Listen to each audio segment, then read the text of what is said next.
Alright, what is up guys? Welcome to Barrookie. It's today's video. It's week 7,810 or something in that range to me getting the awesome strength feat of the one-arm pull-up. And I started off this journey with some climbing gear and a pulley, and with some weights I was able to do the one-arm pull-up or mimic the exercise of doing the one-arm pull-up without having the strength to do a complete one-arm pull-up.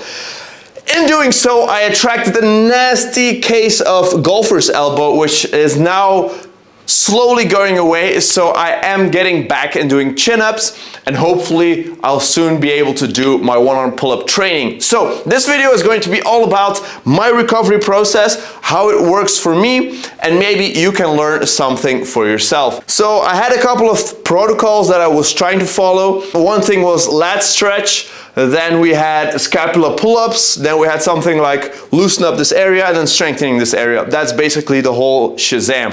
Now, I felt that stretching the lats really didn't do much, so I got away from that for a while.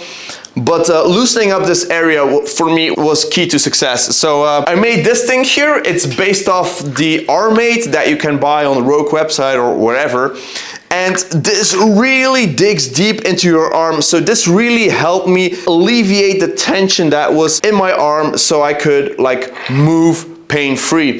The main advantage of this thing here is that I was able to do it while I was watching a series or doing something monotonous that didn't require a lot of attention. So boom, easy. Now with this and with my arm being tight, a good measuring gauge for me was internal rotation of my wrist and my forearm. So if my arm felt really painful, really sore, if I internally rotated, I felt like my arm or something was blocking.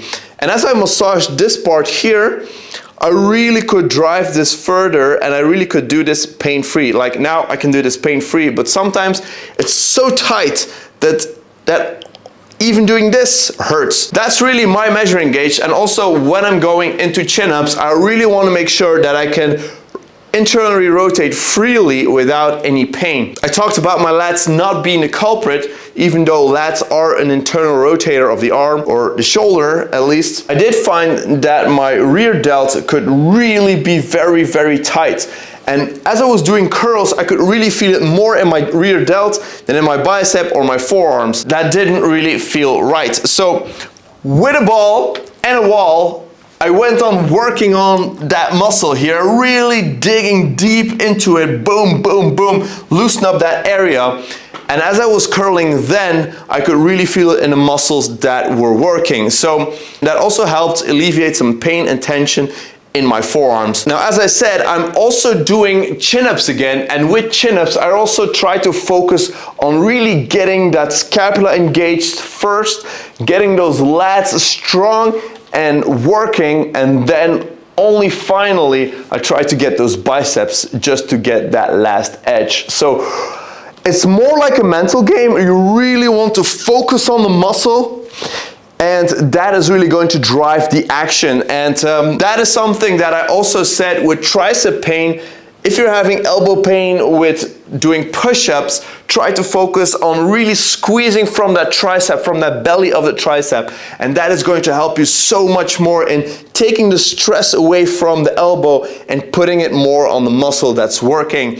And that really reminds me of a quote from Eric Thomas: where your focus goes, the energy flows. And that is something that I feel is so right here. It is mental effort, but I feel like the more you're going to do it, the better you're going to be at it, the more automatic it's going to be in the long run. So really focus on that stretch that you have on the lats, and then from that stretch you try to engage, boom, and let those lats do most of the work. And the more explosive you're going to be, the higher up the lats are going to carry you, the less your forearm has to work. So that's really the main idea here. It might be all bullshit, but for me it works. So yes, that's how it's going.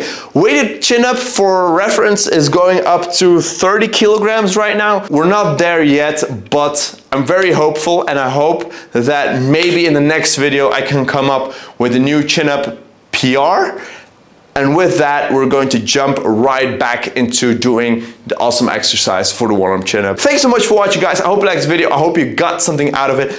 Let me know in the comments down below what you want to see next, or if you want to discuss whatever I said today, and I'm happy to reply. So I guess I'll be seeing you all in the next video. Peace!